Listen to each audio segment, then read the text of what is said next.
Hi guys, welcome back to Gazok Scout, and today we are doing a review on the Bear Grylls edition folding survival knife. Now I got this off of Knives India, but this is not a sponsored video.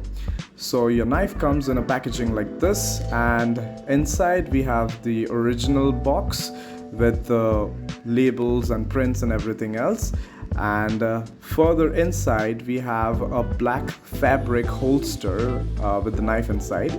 It also comes with a survival manual, and this guide has basic instructions on how to start fire, how to build your basic shelter, signaling, how to make snares, etc.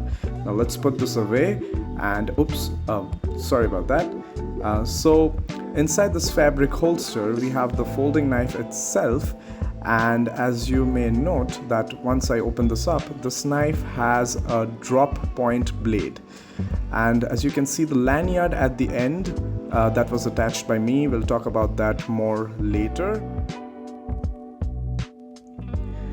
Now this knife has a lever operated locking mechanism, and you can press to release.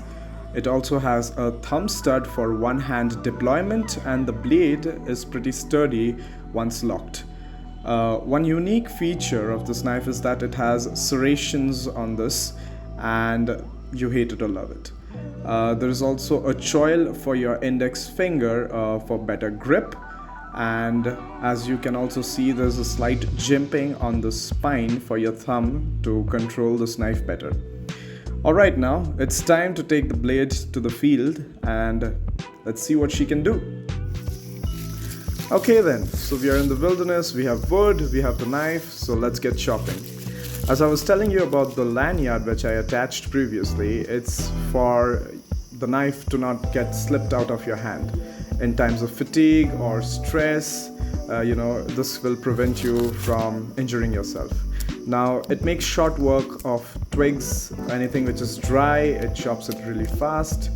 Thicker pieces of branch, and if something is too thick, you can just hold it like this and batter it and split the pieces of wood for better kindling.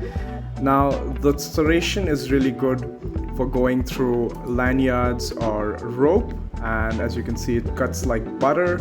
It is also very effective if you're trimming down bushes or shrubbery, and it goes through them like nothing. Now if you're wondering how to carry a knife, you can carry it in the vertical orientation, or my personal favorite, the horizontal orientation. So it has two positions in which you can attach it to your belt, and I find it really helpful.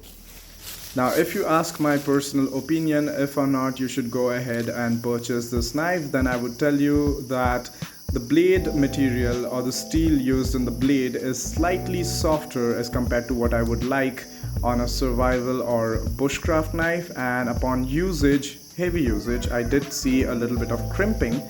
Other than that, the features given in this knife is really good, and I'm never into looks, but this knife looks sick.